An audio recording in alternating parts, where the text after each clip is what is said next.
राधे राधे मेरे प्यारे भाइयों बहनों माताओं व बंधुओं, संस्कार की बातें चैनल में आपका स्वागत है। बंधुओं, आज भादो अमावस्या है और भादो अमावस्या के दिन गंगा स्नान, पिंडदान, पीपल में जल अर्पित करने का बहुत अधिक महत्व है। साथ ही गर्भ गीता सुनने का भी अमावस्या के दिन बहुत अधिक महत्व होता है। जो कोई भी अमावस्या के दिन गर्भ गीता को सुन लेते हैं, उन्हें पुनः माँ के गर्भ से जन्म नहीं लेना पड़ता। साथ ही उन्हें हर प्रकार के पापों से मुक्ति मिल जाती है। बंधुओं, यदि आपने YouTube चैनल संस्कार की बातें अब तक सब्सक्राइब नहीं किया तो जरूर करें और बेल आइकन दबाना ना भूलें।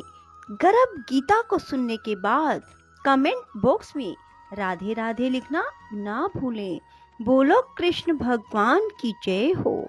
भगवान श्री कृष्ण का वचन है कि जो प्राणी इस गर्भ गीता का विचार करता है, गर्भ गीता को सुनता है, वह फिर गर्भवास में नहीं आता। अर्जुन बोले, हे कृष्ण, यह प्राणी जो गर्भ योनि में आता है वह किस दोष के कारण आता है? हे प्रभु, जब यह जन्मता है तब इसको जरा अधिक रोग लगते हैं, संसार में आकर दुख भोगता है, बुढ़ापे के कष्ट सहता है, फिर मृत्यु होती है। हे स्वामी, वह कौन से कर्म है जिनके करने से प्राणी जन्म मरण से छूट जाता है? श्री भगवान बोले, हे अर्जुन, यह जो मनुष्य है यह अंधा व मूर्ख है। जो संसार के साथ प्रीति करता है वह पदार्थ मैंने पाया है और पाऊंगा, ऐसी चिंता इस प्राणी के मन से उतरती नहीं। आठों पहर माया के जाल में फंसा रहता है, इसीलिए बारंबार जन्मता व मरता है, गर्भवास के दुख पाता है।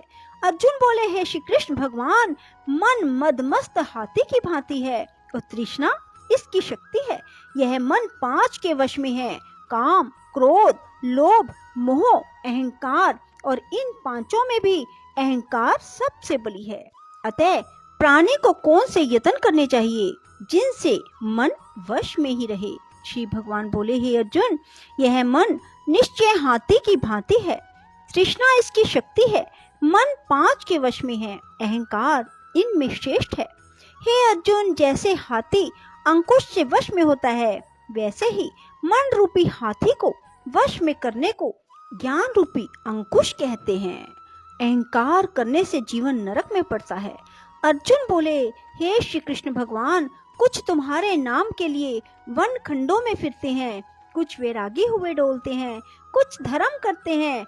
अतः इस विषय में कैसे पता चले कि जो वैष्णव है वे कौन है? श्री भगवान बोले, हे अर्जुन, जो मेरे नाम के लिए वनों में फिरते हैं वे सन्यासी कहलाते हैं। वे सिर पर जटा बांधते हैं, भस्म लगाते हैं, इनमें भक्ति व प्रेम नहीं है, वे अहंकार से ग्रस्त हैं, उनके लिए मेरा दर्शन दुर्लभ है। अर्जुन बोले, हे श्री कृष्ण भगवान, वह कौन सा पाप है जिसके कारण किसी की स्त्री असमय मर जाती है, पुत्र मर जाते हैं, और किस पाप के कारण व्यक्ति नपुंसक हो जाता है?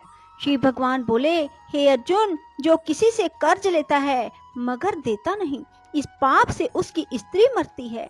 जो किसी की धरोहर को नहीं लौटाते उसके पुत्र मरते हैं। जो किसी की सहायता करने का वचन देकर भी समय पर सहायता ना करें वह नपुंसक होता है। ये बड़े पाप हैं। अर्जुन बोले, हे कृपा निधान, किस पाप के कारण मनुष्य सदा रोगी रहता है? किस पाप के कारण गधे का जन्म पाता है? स्त्री तथा टट्टू का जन्म प्राणी को किस पाप से प्राप्त होता है? श्री भगवान बोले, हे अर्जुन, जो मनुष्य कन्या दान का मूल्य लेते हैं, पुत्री को बेच देते हैं, वे सदा रोगी रहते हैं। जो विषय विकार के लिए मदिरा पान करते हैं वे टट्टू का जन्म पाते हैं। जो झूठी गवाही देते हैं वे स्त्री का जन्म पाते हैं। जो रसोई बनाकर पहले स्वयं खा लेते हैं, बाद में परमेश्वर अर्थ दान करते हैं, वे बिल्ली और स्त्री का जन्म पाते हैं। जो मनुष्य झूठी वस्तु दान करते हैं वे भी स्त्री का जन्म पाते हैं।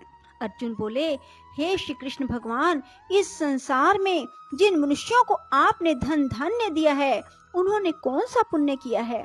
और जिन मनुष्यों को आपने उत्तम वाहन दिए, उन्होंने कौन से पुण्य किए? श्री भगवान बोले, हे अर्जुन, जिन्होंने स्वर्ण दान किया है उनको उत्तम वाहन मिलते हैं। जो परमेश्वर निमित्त कन्या दान करते हैं वे उत्तम पुरुष का जन्म पाते हैं। अर्जुन बोले, हे भगवान, जिन पुरुषों को आपने सर्वांग सुंदर देह दी है उन्होंने कौन कौन सा पुण्य किया है? किसी के घर संपत्ति है, कोई विद्वान है, उन्होंने कौन सा पुण्य किया है? कोई कुरूप, संपत्तिहीन और अज्ञानी क्यों है? श्री भगवान बोले, हे अर्जुन, जिन्होंने अन्न दान किया है उनका स्वरूप सुंदर है। जिन्होंने विद्या दान किया वे विद्वान हैं। जिन्होंने संतों की सेवा की वे धनवान और पुत्रवान हैं।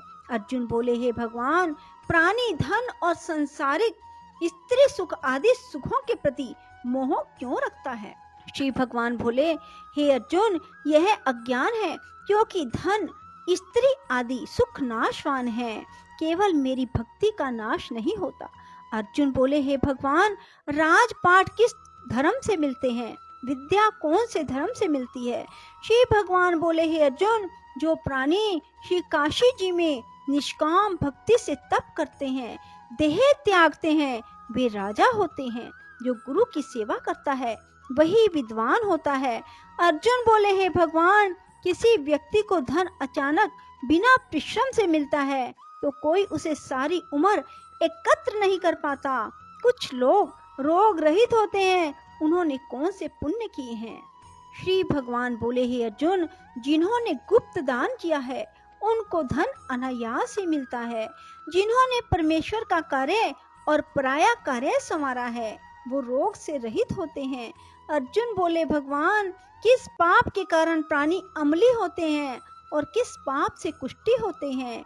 श्री भगवान बोले, हे अर्जुन, जो अपने गुरु की स्त्री से गमन करते हैं वे अम्ली होते हैं और गुरु से विद्या दान पाकर जो कृतघ्न हो जाते हैं वे गूंगे होते हैं। जिन्होंने कुकर्म किए हैं वे कुष्ठी होते हैं। अर्जुन बोले, हे श्री भगवान, किसी की देह में रक्त विकार होता है, यह किस पाप के कारण होता है? कोई दरिद्री होते हैं, किसी को खंड वायु होती है, कोई अंधे होते हैं, पंगु होते हैं, यह किन पापों के परिणाम है? कुछ स्त्रियां बाल विधवा होती हैं तो किस पाप से होती हैं? श्री भगवान बोले, हे अर्जुन, जो सदा क्रोधवान रहते हैं उनको रक्त विकार होता है। जो आलस्य में डूबे रहते हैं वे दरिद्री होते हैं।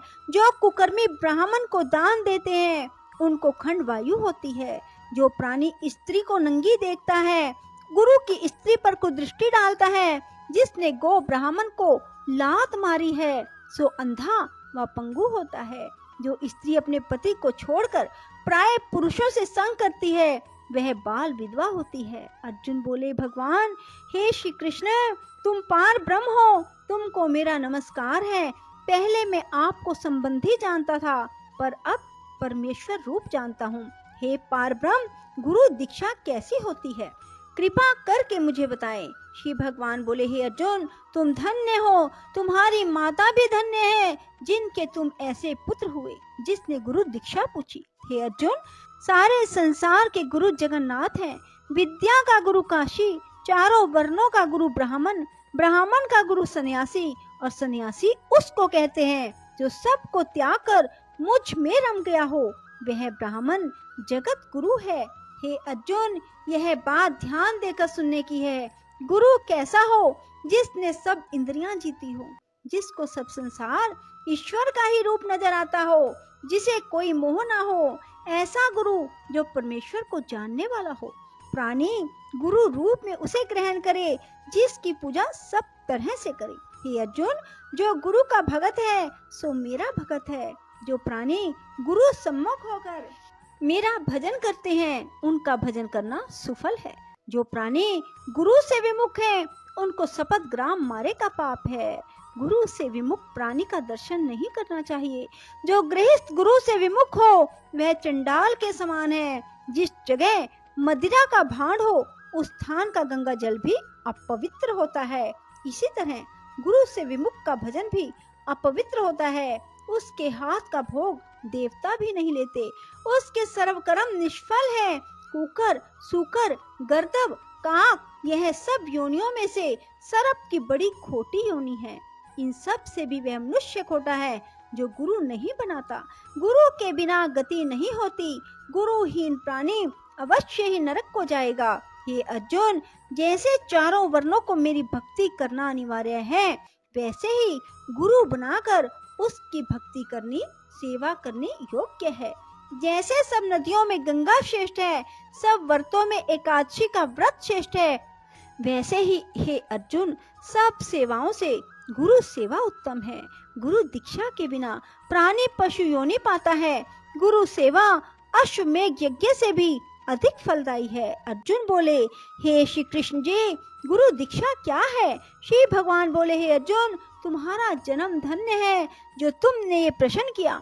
गुरु दीक्षा 2 अक्षर है, हरि नाम। इन अक्षरों को गुरु कहता है। यह चारों वर्णों को जपना श्रेष्ठ है। हे अर्जुन, जो गुरु की सेवा करता है वह मेरी सेवा करता है, मैं उससे प्रसन्न रहता हूँ। ऐसा मनुष्य 84 योनियों से छूट जाता है, जन्म मरण से रहित नरक नहीं भोगता। जो प्राणी गुरु की सेवा नहीं करता वह 3.5 करोड़ वर्ष तक नरक भोगता है। जो गुरु की सेवा करता है उसको कई अश्वमेध के पुण्य का फल मिलता है। हे अर्जुन, जो प्राणी हमारे तुम्हारे संवाद को पढ़ेंगे और सुनेंगे वे गर्भ के दुख से बचेंगे। उनकी 84 योनि अर्थात जन्म मरण का चक्कर कट जाएगा। इसी कारण इस पाठ का नाम श्री गर्भ गीता है। श्री कृष्ण भगवान के मुख से इसे अर्जुन ने सुना। गुरु दीक्षा लेना उत्तम कर्म है। उसका फल यह है कि नरक की 84 से जीव बचा रहता है और भगवान प्रसन्न रहते हैं। इति श्री गर्भ गीता। बोलो श्री कृष्ण भगवान की जय। राधे राधे। जय श्री कृष्णा। बंधुओं, यदि आपको हमारी वीडियो पसंद आए तो इसे लाइक करें और शेयर भी जरूर करें। धन्यवाद।